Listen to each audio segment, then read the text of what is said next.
तो भाई लोग कैसे हो। आज मैं आप लोग के सामने लेके आया हूँ कातिलों का क्लब। चलिए कहानी स्टार्ट करते हैं। रात के समय पुलिस के 2 सिपाही गश्त पर थे। रात के 2 बज रहे हैं गुरु, मुझे तो नींद आ रही है, कहीं से एक प्याला चाय मिल जाए तो मज़ा आ जाए। चाय भी मिल जाएगी। सामने वाली गली पार करते ही एक चाय की दुकान है जो सारी रात खुलती है।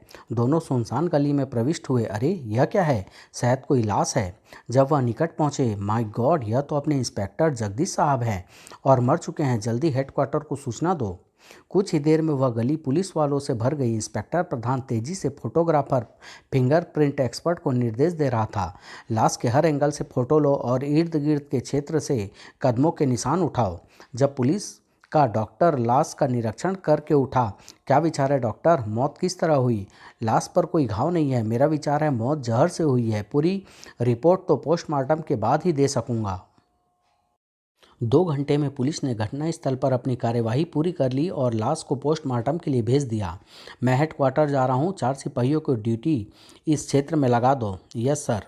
अगले दिन क्षेत्रीय पुलिस अधिकारियों की मीटिंग हुई। पोस्टमार्टम की रिपोर्ट के अनुसार इंस्पेक्टर जगदीश की मौत साइनाइड जहर से हुई है। उसके पेट में अल्कोहल भी पाया गया है, जिसका अर्थ है उसे शराब में जहर दिया गया है। लेकिन इसकी हत्या क्यों की गई और उसे जहर किसने दिया, यह तो अब हमें पता लगाना होगा। वह हमारा साथी था, हमें उसके हत्यारे को तलाश करके कानून के हवाले करना होगा। हम लोग आज से ही तफ्तीश पर लग जाएंगे। मुझे पूरा विश्वास है कि इंस्पेक्टर जगदीश का हत्यारा बच नहीं सकता, क्योंकि पुलिस के अलावा प्राइवेट जासूस अमर खन्ना भी उसे तलाश करेगा। इंस्पेक्टर जगदीश अमर का गहरा दोस्त था, लेकिन अमर तो आजकल शहर में नहीं है। मैंने सुना है वह लखनऊ गया हुआ है। वह कहीं भी होगा। जगदीश की हत्या का समाचार अखबार में पढ़ते ही वापस आ जाएगा। खैर, वह आए या ना आए, तुम्हें अपना काम शुरू कर देना चाहिए। इसके बाद मीटिंग समाप्त हो गई। इंस्पेक्टर जगदीश की लाश मिलने के 6 दिन बाद शहर के सबसे बदनाम बर्ड ब्लू नाइट क्लब में एक सुंदर लड़की बार काउंटर के सामने स्टूल पर बैठी थी। एक कैंपा कोला दो। यह लीजिए कैंपा मैडम, यह क्लब सिर्फ औरतों के लिए नहीं है। आपको यहाँ नहीं आना चाहिए था। तुम अपना काम करो, मैं अपनी रक्षा करना जानती हूँ। तभी हॉल में 3 व्यक्ति प्रविष्ट हुए। उन तीनों को देखते ही हॉल में बैठे लोग उठकर बाहर जाने लगे। बारमैन ने इंटरकॉम उठाकर किसी से कहा, राणा फिर आया है। वह तीनों एक खाली मेज की ओर बढ़े। अचानक ही लंबा व्यक्ति बराबर की मेज पर बैठे युवक की टांग से उलझकर लड़खड़ाया और अगले ही पल ढिसुम, पीटने वाले के 2 साथी उछलकर खड़े हुए, लेकिन तड़ाक, आह उफ। फिर वह तीनों लापरवाही से खाली मेज पर जाकर बैठ गए। इस घटना के बाद पूरा हॉल खाली हो गया था। तुम भी जाओ यहाँ से, वह बहुत खतरनाक लोग हैं। मैं किसी से नहीं डरती। तुम मुझे तौलिया और बर्फ दो, मैं उन घायलों की सहायता करना चाहती हूँ। जहन्नुम में जाओ, यह लो। थैंक्स। थोड़ी बर्फ भी। बर्फ और तौलिया लेकर वह घायलों के पास पहुंची। क्या है, यहाँ आओ। नहीं, मैं इन लोगों को फर्स्ट एड देना चाहती हूँ। तुम्हारा साथी बहुत जालिम है कि कितनी बुरी तरह मारा है इन्हें। अच्छा, मैं इनके लिए डॉक्टर बुला देता हूँ। तुम यहाँ आकर मेरी बात सुनो। लड़की निडरता से उनके पास जाकर बैठ गई। तुम बहुत बहादुर दिखाई देती हो। तुम्हारी इच्छा है इसलिए मैं इसके लिए डॉक्टर बुला देता हूँ। कॉन्ग, डॉक्टर को फ़ोन करके बुला लो। मुझे बहादुर इंसान पसंद है। मेरा नाम राणा है और यह दिलावर है और वह कांग। मेरा नाम रंजना है। कुछ ही देर में कांग वापस आ गया। डॉक्टर आ रहा है, मैंने विस्की और बियर का ऑर्डर भी दे दिया है। यह रंजना है कांग। तभी बेरा ट्रे लिए हुए वहाँ आया। यह क्या, खुली हुई बोतल? अगले ही पल तड़ाक, बॉस के लिए सीलबंद बोतल लाओ और यहाँ ला कर खोलो। जी साहब। और अपने मालिक जगताप को भी भेजो। मालिक यहाँ नहीं है साहब, तो रीटा को भेजो। बेहरा तुरंत चला गया। तुम कहाँ रहती हो मिस रंजना? मेरा कोई ठिकाना नहीं है, मैं लावारिस हूँ। लेकिन अब नहीं हो। मुझे तुम्हारे जैसी बहादुर लड़की की ही ज़रूरत थी। आज से मेरा घर तुम्हारा घर है। थैंक्स। तभी बेहरा आ गया। साहब, मिस रीटा भी यहाँ नहीं है। ठीक है, हम कल आकर मिल लेंगे। चलो दोस्तों। जाते समय रंजना भी उनके साथ थी। यह लड़की शरीफ नहीं थी। अगले दिन सुबह राणा मुझे रात इस फ्लैट में छोड़कर चला गया था। कहता था अब यही मेरा घर है। यानी मेरी योजना का पहला चरण सफल रहा। अब दूसरे चरण की तैयारी करती हूँ। कुछ देर बाद वह तैयार होकर फ्लैट से निकली और किसी अज्ञात स्थान की ओर चल दी। अमर और अकबर अपने ऑफिस में बैठे थे। दोनों आज ही लखनऊ से लौटे थे। मैं जगदीश के हत्यारों को नहीं छोड़ूंगा। उसे तलाश किए बिना मैं चैन की सांस नहीं ले सकता। लेकिन आप उसे कैसे तलाश करेंगे? हमें तो यह भी नहीं पता कि जगदीश किस केस पर काम कर रहा था। यह तो किसी को भी नहीं पता। इंस्पेक्टर प्रधान ने मुझे बस इतना बताया है कि अंतिम बार उसे ब्लू बर्ड नाइट क्लब में देखा गया था। वह तो बहुत बदनाम क्लब है। लगता है जगदीश किसी बड़े बदमाश के पीछे लगा हुआ था। ट्रेन ट्रेन तभी फोन की घंटी बज उठी। दूसरी ओर से इंस्पेक्टर प्रधान बात कर रहा था। अमर, जगदीश के विषय में एक महत्वपूर्ण बात पता चली है। क्या? जगदीश के एक साथी इंस्पेक्टर ने बताया है कि वह किसी राणा नाम के व्यक्ति के पीछे लगा हुआ था। यह राणा नामक व्यक्ति चोरी के हीरो का व्यापार करता है। राणा? मैंने भी उसके बारे में काफ़ी कुछ सुना है। क्या सुना है? यही कि वह काले धंधों का बिग बॉस है। ब्लैक मार्केट में उसे राणा दी ब्लैक किंग कहा जाता है। तो क्या ब्लैक किंग का ब्लू बर्ड क्लब से कोई संबंध है? मुझे मालूम नहीं। अब तुमने सुराग दिया है तो मैं जानकारी प्राप्त करने की कोशिश करूंगा। इतना कहकर अमर ने फ़ोन बंद कर दिया। अकबर, तुम हुलिया बदल कर ब्लू बर्ड क्लब जाओ और राणा दी ब्लैक किंग के विषय में जानकारी प्राप्त करने की कोशिश करो। ओके। उसी समय इंस्पेक्टर प्रधान के सामने रखे फ़ोन की घंटी बजी। इंस्पेक्टर प्रधान स्पीकिंग। इंस्पेक्टर साहब, मैं बलवीर सिंह बोल रहा हूँ, म्यूनिसिपल काउंसलर। नमस्कार, कहिए क्या सेवा कर सकता हूँ? इंस्पेक्टर, मेरे क्षेत्र में नौजवानों की एक सोसाइटी है जिसे वह साइकिल सवार सोसाइटी कहते हैं। कल रात उस सोसाइटी के 3 मेंबर ब्लू बर्ड क्लब में थे। वहाँ 2-3 बदमाश आए हुए थे। उन बदमाशों ने सोसाइटी के मेंबरों को बहुत मारा। एक का तो जबड़ा टूट गया। आज रात सोसाइटी के कुछ सिरफिरे अपने साथियों का प्रतिरोध लेने ब्लू बर्ड क्लब जा रहे हैं, अतः वहाँ झगड़ा होने का अंदेशा है। आप उसे रोकने की कोशिश करें। सूचना के लिए धन्यवाद। मैं प्रबंध करा दूंगा। लेकिन क्या आपके पास उन बदमाशों के विषय में भी कोई सूचना है? मुझे सोसाइटी के मेंबरों से इतना पता चला है कि वह कोई मिस्टर राणा है जो ब्लैक किंग के नाम से भी प्रसिद्ध है। उसके साथ एक दैत्याकार बदमाश था जिसने उनको मारा है। ठीक है, मैं प्रबंध करता हूँ। रिसीवर रखते हुए इंस्पेक्टर प्रधान सोचने लगा। ब्लैक किंग आज मैं 3 बार उसका नाम सुन चुका हूँ। रात 8 बजे अमर खन्ना ब्लू बर्ड क्लब में प्रविष्ट हुआ। इस समय वह एक ट्रक ड्राइवर के मेकअप में था। वह सीधा जाकर काउंटर के निकट पड़े स्टूल पर बैठ गया। एक ठंडा दो। बारमैन ने एक कैंपा उसके सामने रख दी। तुम्हारे यहाँ कोई नौकरी की जगह खाली है? नहीं। तभी रंजना हॉल में प्रविष्ट हुई और सीधी काउंटर पर आई। एक कैंपा खोला। वह कल वाला बारमैन कहाँ है? वह आज दिन की शिफ्ट में था मैडम। अच्छा, सुनो, मुझे नौकरी की सख्त ज़रूरत है। मैं कोई भी काम कर सकता हूँ, चोरी भी। चोरी? जब चोरी ही कर सकते हो तो फिर काम करने की क्या ज़रूरत है? चोरी भी तो काम ही है। तभी रंजना पूछ बैठी, तुम्हें काम चाहिए? जी हाँ मैडम, मैं बहुत अच्छा ड्राइवर हूँ। आओ वहाँ मेज़ पर बैठेंगे। चलिए, तुम क्या काम कर सकते हो? मैं सब कुछ कर सकता हूँ। पहले किसान था, फिर ड्राइवर बना। मुझे लड़ना भी आता है। मेरा नाम धर्मा है। फिर तो तुम काम के आदमी हो। मैं तुम्हें काम दिलाने की कोशिश कर सकती हूँ। Thanks madam. तभी वहाँ अकबर प्रविष्ट हुआ। आज ही भर के पिला दे साकी। आज जी भर के पिला दे साकी। एक बियर की बोतल लाओ। यह लो। तुम्हें भी मेरे साथ पीनी पड़ेगी। मैं अकेले नहीं पीता। मैं नहीं पी सकता। मैं ड्यूटी पर हूँ। मैं भी ड्यूटी पर हूँ। तुम क्या हो? मैं नेपोलियन सोनापार्ट हूँ। अब से 100 बरस पहले मैं यूरोप में हुआ करता था। अब भारत में हूँ और 100 बरस बाद मैं चांद पर जाकर बियर पीऊँगा। तुम्हें भी मेरे साथ चलना होगा और बियर पीनी पड़ेगी। तुम अगर हिटलर भी हो तो भी मैं बियर नहीं पीऊँगा। कैसे नहीं पियोगे? तुम्हारी तो ऐसी की तैसी। और उसने बोतल फर्श पर दे मारी। क्या करता है? मैं तुम्हें उठवाकर बाहर फेंकवा दूंगा। फेंकवा कर देखो, मैं तुम्हारे क्लब की ईंट से ईंट बजा दूंगा। अरे यार, क्यों धंधे के वक्त दिमाग खराब करता है? बियर पी और फूट ले यहाँ से। तभी एक और व्यक्ति काउंटर पर आया। वह सब इंस्पेक्टर विनय कुमार था। उसकी ड्यूटी इंस्पेक्टर प्रधान ने यहाँ लगाई थी। एक एप्पल जूस दो। इंस्पेक्टर विनय यहाँ क्या कर रहा है? यह तो अकबर है।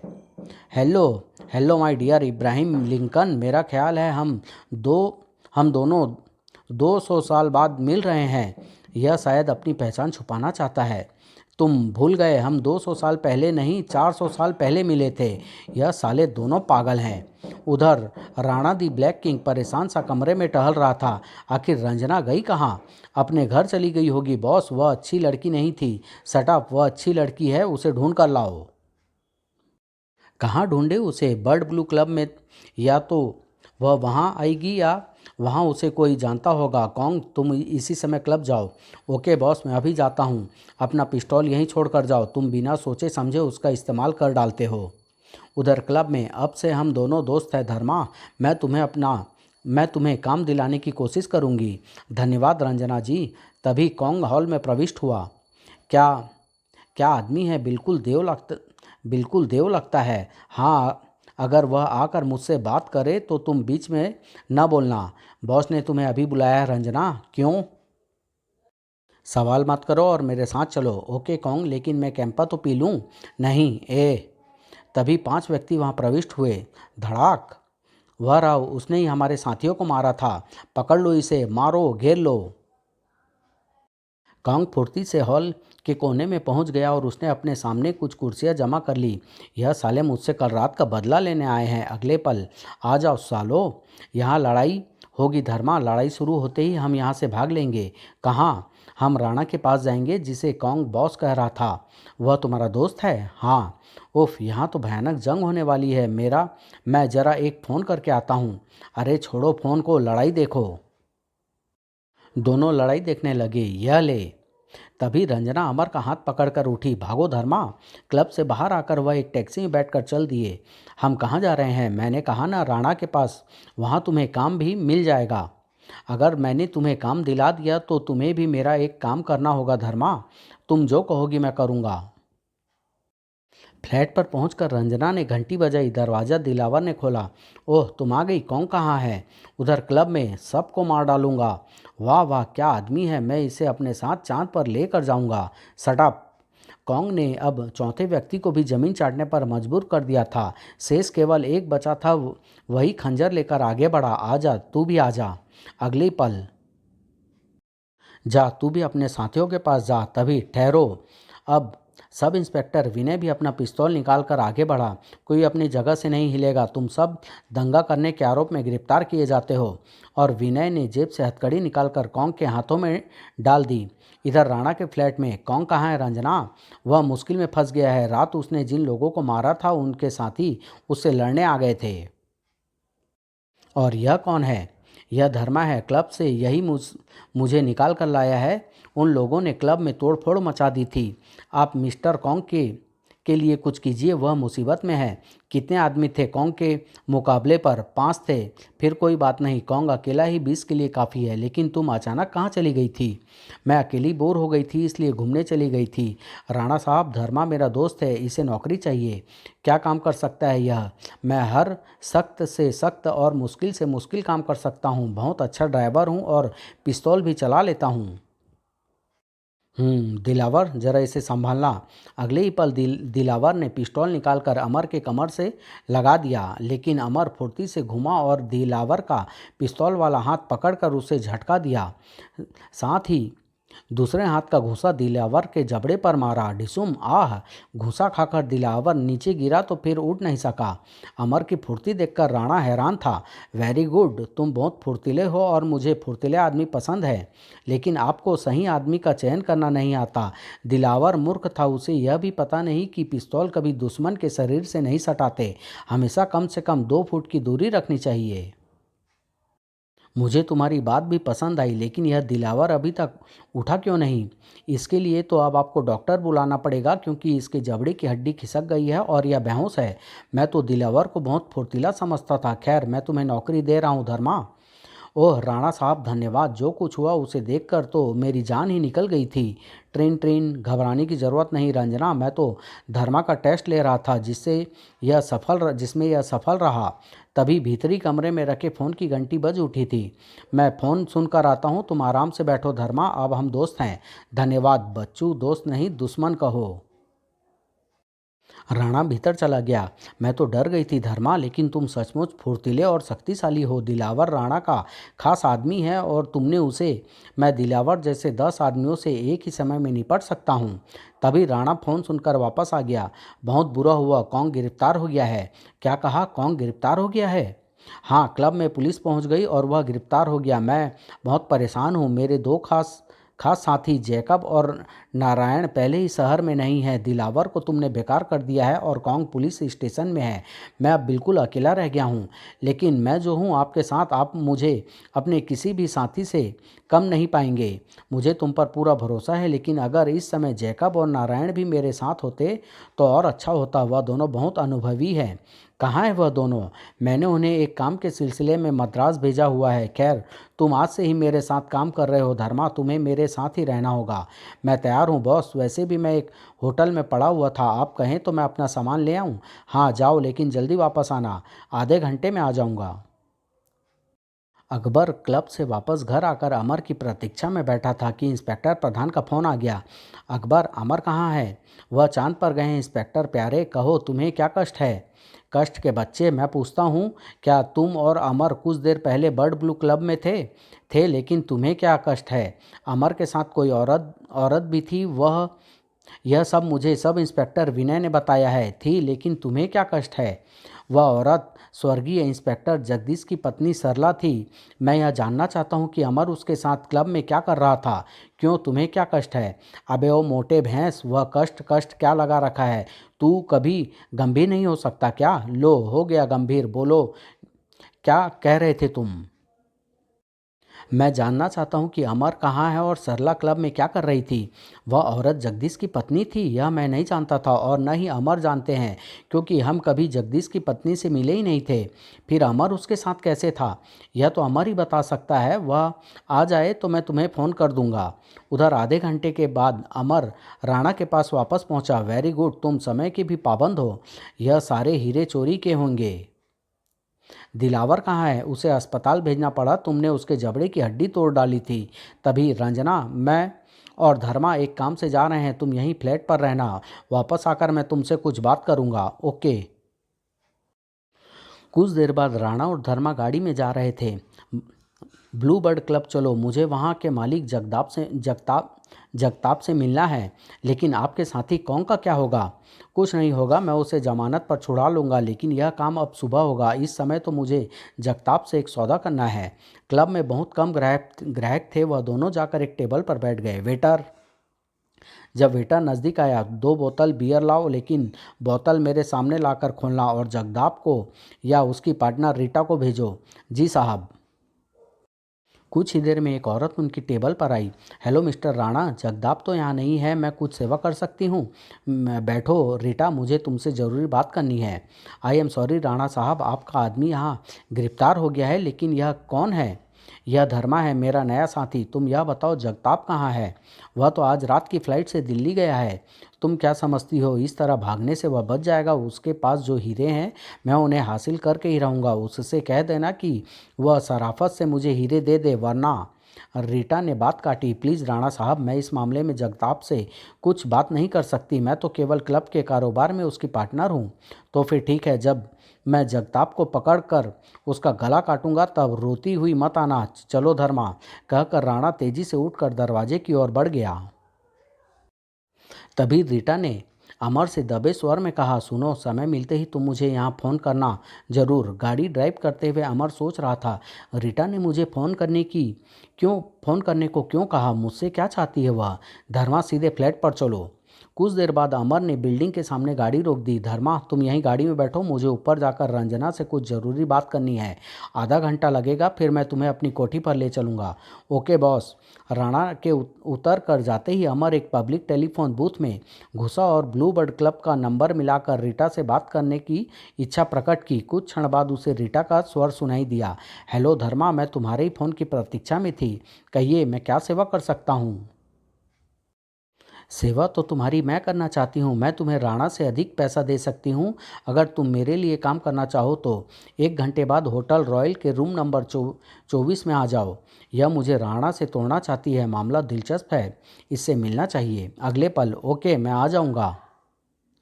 देखो दोस्त, इस केस में कितनी दिलचस्प घटनाएं घट रही है। मेरा अंदाज़ा है अभी मुझे कुछ और रहस्यमय घटनाओं से गुजरना है।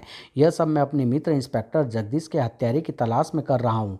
मुझे उसके हत्यारे को तलाश करना है। मैं सफल रहूँगा या नहीं यह तो आपको मनोज कॉमिक्स के आगामी अंक ब्लैक किंग में ही पता चल सकेगा। दूसरी बार अमर ने इंस्पेक्टर प्रधान को नंबर मिलाया। उसकी आवाज़ सुनते ही प्रधान शुरू हो गया। ओह अमर, कहाँ हो तुम? सरला कहाँ है? तुम उसके साथ क्लब में क्या कर रहे थे? कौन सरला? जगदीश की पत्नी इंस्पेक्टर विजय कह रहा था कि वह क्लब में तुम्हारे साथ थी। जगदीश की पत्नी? मैं तो उसकी पत्नी से कभी मिला नहीं। क्लब में तो एक युवती रंजना के साथ था। मूर्ख आदमी, तुम जिसके साथ थे वह स्त्री स्वर्गीय जगदीश की पत्नी सरला थी। सब इंस्पेक्टर विनय उसे पहचानता है। कहाँ है वह? क्या वह तुम्हारे साथ है? नहीं तो फिर कहाँ है? पुलिस को उसकी ज़रूरत है। मैं अभी उसकी तलाश में जाता हूँ प्रधान, और तुम्हें कुछ देर बाद फ़ोन करता हूँ। अब मैं फ़ोन बंद कर रहा हूँ। सुनो तो। लेकिन अमर ने फ़ोन बंद कर दिया और हड़बड़ाता हुआ सा बूथ से बाहर निकला। रंजना अगर जगदीश की पत्नी सरला है तो वह अपने पत्नी का प्रतिशोध लेने के लिए राणा के पीछे लगी हुई है। मगर राणा बहुत चालाक है। अगर उसने सरला को पहचान लिया तो वह उसे मार डालेगा। मुझे चलकर देखना चाहिए कि राणा उससे क्या जरूरी बात करने गया है। अगले ही पल वह तेजी से बिल्डिंग की सीढ़ियां चढ़ रहा था। फ्लैट के दरवाजे पर पहुंचकर वह ठिठक कर रुक गया। दरवाजा तो खुला हुआ है, पता नहीं अंदर क्या हो चुका है। ये कहानी यहीं समाप्त करता हूँ। इसका अगला भाग ब्लैक किंग बहुत जल्द लेके आऊँगा आप लोग के सामने। धन्यवाद।